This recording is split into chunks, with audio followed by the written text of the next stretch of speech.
Good morning दगड़ियों, welcome to my new blog. एक नई सुबह की नई शुरुआत करते हैं नए ब्लॉग के साथ। रात एक बात जई दगड़ियों 8 और एल मिचू पहाड़ी बाखली में हम कारबार शुरू है गो दगड़ियों। तो आज मम्मी नाश्ते में छोई रोटी बना रही है माँ साहब की डिमांड पर। माँ साहब के गांव वाले, माँ साहब के परिवार वाले पहाड़ी बाखली की छोई रोटी के दीवाने हैं। सिलपट्टे में अभी लहसुन पीसा जा रहा है। ये लहसुन भी उसमें डाला जाएगा मसाले में ताकि वो थोड़ा सा गर्म हो जाए हैं। बहुत सारे कमेंट आते हैं कि एक बार छोई रोटी बनाने की प्रोसेस बता देना। वैसे मैं एक आध बार बता भी चुका हूँ लेकिन ब्लॉग मिस हो जाते हैं, पर आज के ब्लॉग में आप देख लेना। बहुत सिंपल सी प्रोसेस है। आटा न ज्यादा मोटा होना चाहिए और न ज्यादा पतला होना चाहिए, मीडियम साइज का होना चाहिए। क्योंकि अगर बहुत ज्यादा पतला कर दोगे तो वो बह जाएगा, उसका घोल बहुत ही पतला होगा, वो बन नहीं पाएंगी रोटियाँ। और बहुत ज़्यादा मोटा होगा तो रोटी ऐसी हो जाएंगी गज टाइप की, मतलब अजीब सी हो जाएंगी रोटियां, वो पचेंगी भी नहीं और वो खाने में स्वादिष्ट भी नहीं होंगी।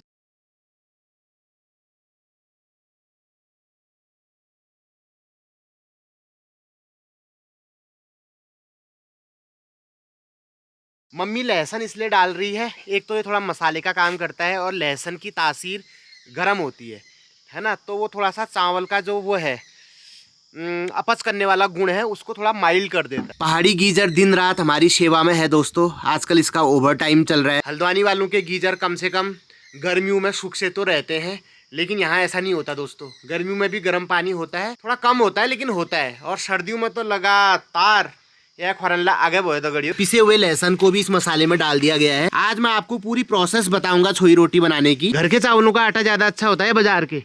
बराबर ही होता है। अच्छा, अब चाहे घर नहीं हो लो क्या है। न ज्यादा पतला होना चाहिए घोल और न ज्यादा बकाऊ होना चाहिए। मम्मी ने बगल में एक लोटे में पानी भी रखा हुआ है, थोड़ा थोड़ा करके पानी डाल रही है और उस हिसाब से पूरे घोल को बना रही है दोस्तों। ये हमारा घर का बना हुआ घी है। और अगर आपके पास घी नहीं है दगड़ियों तो आप रिफाइंड या सरसों का तेल भी यूज कर सकते हैं। सरसों तेल ठीक है ना मम्मी? उतना अच्छा नहीं होता सरसों के तेल से, रिफाइंड यूज कर लेना आप। सबसे पहले इसी तवे में तेल लगाई जाए ताकि रोड चिपको न। और मम्मी अब शुभारंभ करने जा रही है। ओम श्री गणेशाय नमः, ओम श्री गणेशाय नमः। ये आप देख सकते हैं, बहुत बढ़िया। ये देखिए, यही तो टैक्ट है।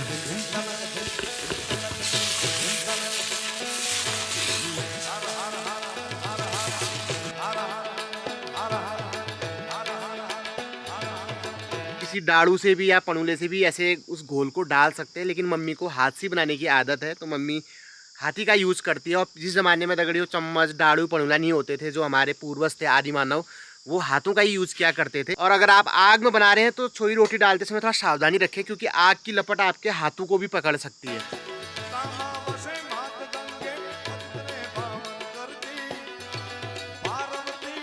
मेरी बहुत सी सब्सक्राइबर बहनें दीदियां कमेंट करती हैं कि पवनदा आपको देखकर हमने भी छोई रोटी ट्राई करी लेकिन वो फट जा रही थी, बार बार फट जा रही थी। ऐसा होता है क्योंकि मेन जो टास्क होता है, मेन जो शीप चाहिए होता है दोस्तों, यहीं पे चाहिए होता है। देखो घोल भी कोई भी बना देगा, उसको गोल गोल भी कर ही दोगे आप, लेकिन पलटाते समय ये रोटियां अक्सर फट जाया करती हैं। लेकिन मम्मी का जो एक्यूरेसी रेशियो है वो 99.99% है। हाँ, एक आध रोटी अगर चावल का घोल ठीक नहीं बनाया या चावल का आटा मोटा बन गया, पतला बन गया, तो तब फट जाती है, तब परेशानी होती है। छोई रोटी का जो येलोइश और ब्लैकिश कलर है ना, हा मजा आ जाता है। यही तो इतना क्रंची होता है। तो दोस्तों इसी बीच हमारे सुनील माँ साहब भी पहाड़ी बाखली पहुंच गए हैं, नहा धो के पूजा पाठ करके। पहाड़ी बाखली की छोई रोटी स्पेशल थाली तैयार है। और आज छोई रोटी है, साथ में चने की सब्जी है और बूंदी का रायता है। तो सबसे पहले हम अपने गुरुदेव को भोग लगाएंगे, लेकिन वह पहले एक श्लोक सुनो पड़ल तब आयो मिलल। श्लोक तक तो ठंडा हो जाएगा खाना।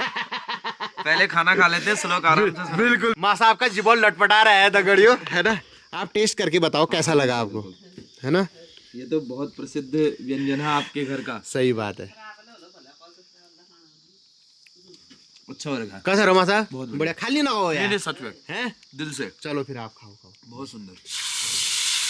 This is the color of छोई roti, rice bread. In our language, this bread name is छोई रोटी। मृच्छ कटिकम का एक श्लोक है, बहुत अच्छा है। मिर्च कटिंगम मतलब क्या हुआ? एक प्रकरण ग्रंथ है संस्कृत साहित्य का। अच्छा। तो उस ग्रंथ का यह श्लोक है। अच्छा। तो यह श्लोक आप जब अर्थ बताऊंगा तब पता चलेगा। शून्यम अपुत्रस्य गृहम हाँ चिरशून्यम नास्ति यस्य सन्मित्रम हाँ मूर्खस्य दिशः शून्याः सर्वम शून्यम दरिद्रस्य शून्यम अपुत्रस्य गृहम घर सुना है पुत्र के बिना। और चिरशून्यम नास्ति यस्य सन्मित्रम इस व्यक्ति का हर समय या लंबा समय सुना है जिसके पास अच्छा मित्र नहीं है। सही बात है। और मूर्खस्य दिशा शून्य मूर्ख की सारी दिशाएं शून्य है अर्थात वो कहीं भी जाएगा तो वो खाली रहेगा। और सर्वम शून्यम दरिद्रस्य और जो निर्धन है जो गरीब है उसका सब कुछ शून्य है। वाह, इसलिए पैसा कमाओ, मेहनत करो, पैसा कमाओ, समूह निकालो और मासाब बनो।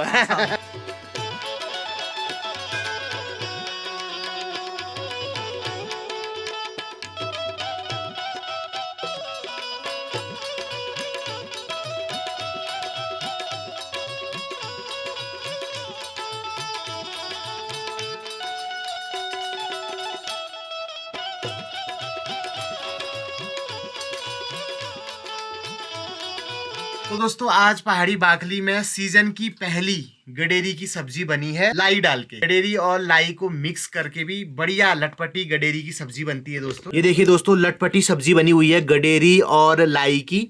और इसकी तासीर को गर्म करने के लिए इसमें भांग भी डाला गया है।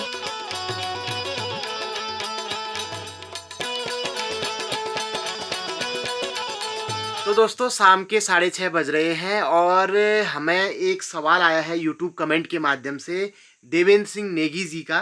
उन्होंने पूछा है कि पवंदा गढ़वाली में मुआरी किसे कहते हैं। तो नेगी जी, मुआरी एक गढ़वाली शब्द है। मेरे ख्याल से मधुमक्खी को गढ़वाली में मुआरी कहा जाता है और हमारे कुमाऊनी में मधुमक्खी को मौन कहा जाता है। हिंदी में मौन का अर्थ होता है चुप रहना और कुमाऊनी में मौन का अर्थ होता है मधुमक्खी। एक होता है ततैया, गढ़वाली में ततैये को बोला जाता है रिंगाल और कुमाऊनी में बोला जाता है झिमोड़। मधुमक्खी शहद देती है तो गढ़वाली में शहद को बोला जाता है सात और कुमाऊनी में बोला जाता है मौ। हमारे कुमाऊनी में जो गोबर की खाद होती है उसे बोला जाता है परसा या पर्स या मो भी बोला जाता है और गढ़वाली में इसको बोला जाता है मोल। तो आशा करता हूँ कि आपको गढ़वाली के साथ साथ कुमाऊनी शब्दावली भी तैयार हो गई होगी, जो कि आपके एग्जाम की दृष्टि से भी अति महत्वपूर्ण होगी और ज्ञान की दृष्टि से भी।